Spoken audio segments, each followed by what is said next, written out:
La peau est l'organe du corps humain le plus étendu. La peau d'un adulte moyen recouvre une surface d'environ 1,5 m² et sa masse est d'environ 12 kg. La peau protège le corps humain des dangers mécaniques, des rayons UV, des agents pathogènes et sa couche de kératine l'empêche de sécher. C'est notre plus grand organe sensoriel. Ses récepteurs ressentent la chaleur, le froid et les stimuli mécaniques. Les muscles striés sont des organes majeurs de la locomotion. Il y a environ 350 muscles striés dans le corps humain, ce qui équivaut jusqu'à 50% de la masse corporelle. Il y a des muscles longs, plats, courts et en forme d'anneau. Les muscles sont rattachés aux os par des tendons. Le squelette d'un humain adulte se compose de 2 os. Les os doivent être rigides et flexibles de façon à pouvoir supporter une grande charge. Le métabolisme des os est lent, donc ils guérissent lentement. Pour prévenir l'ostéoporose, l'apport journalier requis en calcium doit être assuré. Le système gastro-intestinal est responsable de la digestion et de l'absorption des nutriments. Dans la bouche, la nourriture est écrasée par les dents et la digestion des glucides démarre. Dans le très acide estomac, les protéines sont digérées. Ensuite, dans l'intestin grêle, les 3 types de nutriments, c'est-à-dire les protéines, les glucides et les lipides, sont absorbés. Le suc pancréatique, sécrété par le pancréas, contient des enzymes digestives. Les processus cataboliques de notre organisme ont besoin d'oxygène et relâchent du dioxyde de carbone. L'absorption d'oxygène et le rejet de dioxyde de carbone se produit dans les poumons. Dans un état relâché, nous inspirons environ 16 fois par minute et nous échangeons environ 1 demi-litre d'air, à chaque fois avec l'environnement. Le cancer du poumon est une maladie grave du poumon et le tabagisme augmente significativement les risques de le voir se développer. Les processus cataboliques de notre organisme ont besoin d'oxygène et relâchent du dioxyde de carbone.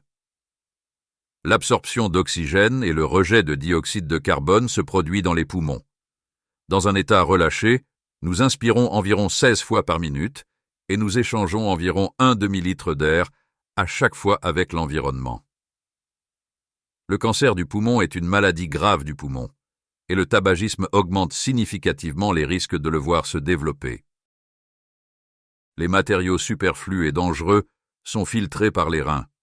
Ils produisent environ 1,5 litre d'urine par jour. L'urine est stockée dans la vessie pour ensuite être relâchée via l'urètre. Une maladie répandue du système urinaire est la pyélite, ou inflammation du pelvis rénal. Ces symptômes incluent la présence de protéines dans l'urine.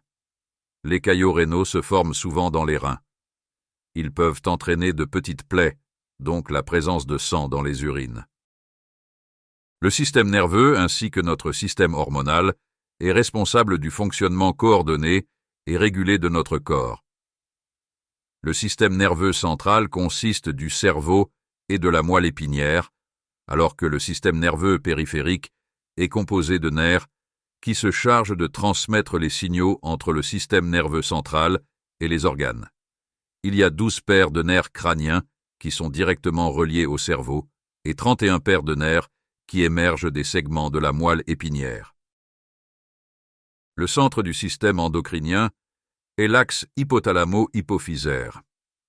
L'hypothalamus produit des hormones qui régulent la glande hypophysaire, où elle stimule la production d'hormones.